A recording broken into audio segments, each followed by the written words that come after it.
Hi, I'm Brian Mullen, and this is Balls Out Physics, episode 1.1, A Spinning Atmosphere. Now, I just noticed the other day that my very first video, Balls Out Physics, episode 1, Planes Flying on a Spinning Ball, was reposted on another channel on November 6th, and since then, it's gained over 250,000 views. Now, that's surprising. I don't know how that works, but it's awesome because it gets people thinking about this problem. When I first started looking into the idea of a rotating Earth and really thinking about that and applying it to the everyday world I see, one of the first things I thought about were planes flying above a spinning Earth, and I talked about that in that video. And I couldn't really find, actually I couldn't find any type of relativity problem that used planes and a moving Earth.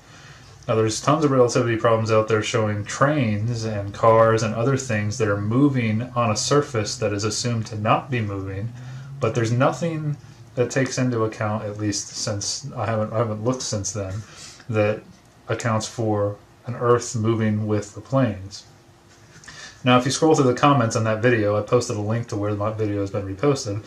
People saying the same thing that even I said, is, of course, the air slows the plane down, because my argument was an object in motion stays in motion unless acted upon by an outside force. So what's slowing the planes down? Because I said the atmosphere, I didn't make the statement, which I should have done, about my assumption of an atmosphere spinning with the Earth. How can that be? And so I implied in the video that why aren't the planes going into orbit? Okay, now we know in this reality that planes slow down because of air resistance. That's obvious. The whole point of that episode was to get people thinking about it so we can try to explain this. And so this video is about the concept of a spinning atmosphere and why I have a lot of trouble with it, and really why I ignored the spinning atmosphere in my very first episode. So let's say we're looking down on the North Pole of the globe Earth, and the Earth is rotating, spinning, or I should say rotating. People have given me some criticism for I should say rotating instead of spinning, because they said it's being deceptive to say spinning, but I mean spinning, rotating, I really think it's the same thing. So anyway, Earth is rotating, right? And so let's say we're going to freeze the Earth at that moment. Freeze the Earth with the atmosphere around it, assuming that the atmosphere is rotating with the Earth. And that's what I have drawn on the board here. Okay? So here's the Earth down here. Alright, and let's say that this line right here is the equator. When you're looking down on it, the equator is right here. Okay, so we're just going to say this line is the equator, and then this is the edge of the atmosphere up here, and then there's space out here. Now this is obviously not the scale, this is just conceptual. Okay, and so at the equator, the circumference of the Earth is roughly 25,000 miles. And so to figure out the instantaneous velocity of the Earth as it spins around its axis on the equator, you divide the circumference by the time it takes to make one revolution, which is 24 hours. And when you do that, you get roughly 1,038 miles per hour. Okay? And so we assume right here that this is the Earth rotating at 1,038 miles per hour. And I said in the video, and people have said in the comments, that you can just say that that's zero. Okay? And so what I want to do is look at this atmosphere and look at 3 points and 3 elevations, okay? A, B, and C, and assume that we're looking at just 1 cubic foot of air, okay? Just to get our minds around this volume of air that's frozen in time right now, okay? So all of it's moving, all the air is moving with the Earth in such a way that it appears relatively stationary. You know, we go outside, wind blows and moves around, but it's all moving with the Earth, and that's what slows the plane down, because the atmosphere moves with the Earth, okay? So point A, point B, and point C, all moving with the Earth. I mean, they could be blowing this way, they could be blowing down at this moment, but since we froze them, we know that it's all moving with the Earth and not getting left behind, right? That's the assumption. And so we will say at this moment we expect all of these points of air to make one complete revolution and come back to the same spot in 24 hours, right? Because the atmosphere moves with the Earth. The atmosphere never gets left behind. So right off the bat, since we know the velocity is equal to distance divided by time, we can say that VA, the velocity of point A, is greater than the velocity of point B, which is greater than the velocity of point C.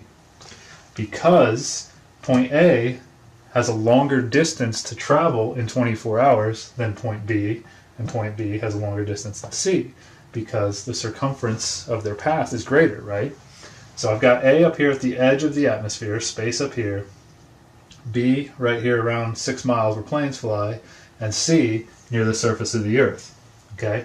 And so this rotation here, the theory is that the Earth is rotating about its axis because of the Big Bang. When you really think about it, there was this Big Bang, everything exploded out into space, planetary systems formed, galaxies, all that stuff formed, and this rotation is what is left over from that explosion.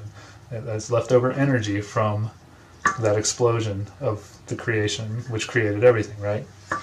And so everything's just been moving for billions of years, and there's no friction between space and the atmosphere, right? Because there's nothing in space, so an object in motion stays in motion unless acted upon by an outside force, right? But that's kind of strange when you think about that air at higher elevations has to be moving faster to keep up with the ground below it, because air moves up and down, right? Hot air rises, as we know, and cool air sinks, right? So how does the air speed up? When it's heated, it rises, but then it has to start moving faster. Now, even if it's only a little bit faster, the difference in these velocities, if you calculate them, isn't much, but they do have to be greater, or they will start to get left behind. So, how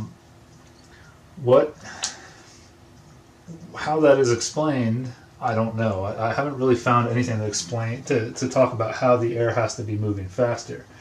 But another thing to think about is, air isn't stationary like we're assuming in this problem, right? It blows, it moves all over the place, and down here at the surface, air goes up and down over valleys, and air actually speeds up as it goes up and as it goes over the top of a hill. It speeds up, it slows down, runs into mountains, goes through trees. There's things flying around in the air, different pressures. All kinds of stuff is happening internally as it all moves with the atmosphere. Now, I would think that eventually something's going to have to give it a nudge to keep it moving with the Earth, so to say. The energy would be lost, okay? But not to mention that, there are things that enter our atmosphere. There's meteors, all kinds of stuff is constantly is supposed to be entering the atmosphere from outer space. So that is pushing back on the atmosphere and wanting to slow it down. And so the common explanation for how the atmosphere keeps up with the surface of the Earth is by friction between the air at the surface. Let me use a red marker for this. There's friction here pushing back on this cubic foot of air down here that's at the surface. And then that's transferred through internal friction, internal shear forces within the fluid, because air is essentially a fluid, okay? It has viscosity. And so these internal shear forces are transferred all the way up throughout the layers of air, right? Just the air pushing against itself, the friction carries that force all the way up to keep the atmosphere moving with the Earth, right? Well, the problem I have with the thing that doesn't make sense to me, and this is why a lot of this is why I ignored it in the first episode, though I didn't explain it, is when you create friction, you create heat. You rub our hands together. It's actually kind of cool here today. Rub my hands together to warm them up. That creates heat. Heat is essentially kinetic energy. And so when something creates heat on the Earth, or when the Earth is heated by the sun, where does that heat go? Well, if you watch Balls Out Physics episode 4.1, I talked about how the accepted explanation for how things don't just get hotter and hotter and hotter is that it radiates out into space, right? So heat from the Earth radiates out into space, into infinite space, and that's lost forever. So this process right here, this friction process, the shear force process, creates heat, and that heat is escaping. Therefore, this whole system would be losing energy, wouldn't it? And so we say that heat is really kinetic energy, and kinetic energy is equal to 1/2 mass times velocity squared, right? And so this kinetic energy, I assume, is going down. The kinetic energy of the atmosphere is going down because it's losing heat. And since I hope we're not losing mass to infinite space, not losing our air, that leaves only velocity to go down. So not only does the speed of the air relative to the surface of the Earth have to increase as you go up in elevation, because the path it has to travel, the length of the path, the circumference, increases. We also have this problem with losing energy. I don't understand how this could work. And that's one thing I've been thinking about. I hadn't really come up with a way to explain it until making this video. So how does this atmosphere keep up with the Earth? And this is why in the very first episode I really was saying, how do planes not go into orbit? Because how does the atmosphere, in a sense, keep up with the Earth? I probably should have made this video first. So that's how I feel about this. Please keep the discussion going. I'm going to post a comment on the repost of my first video saying that I made another video to keep this discussion going, because that's what this is all about. It's just talking about this world. And if you agree with my analysis, or you don't, or you just want to keep the discussion going, please go to the video. I posted a link in the description below, and like my comment so it'll get bumped to the top so people can see this video, and then we can keep this going to figure out what's going on here. Because really this increase in velocity that you have to keep up with the Earth doesn't make sense, and then the heat loss to me. Another thing a lot of people have said is you can set the velocity of the Earth equal to 0, right? Because of relativity, we just say that the Earth isn't moving for the plane problem, right? But in VC, right at the ground surface is roughly 0. I mean, it is a little bit above the surface, so it would have to be slightly faster than 0 because its path is slightly longer if you go to the center of a foot. That's just getting too far into it, though. So if we say VC is 0, then VB and VA both have to be greater than 0 to keep up with the Earth, or they'll get left behind in 24 hours. So how does it all work? How do these things blow and move all over the place but still keep up with an Earth that's rotating? How does that work?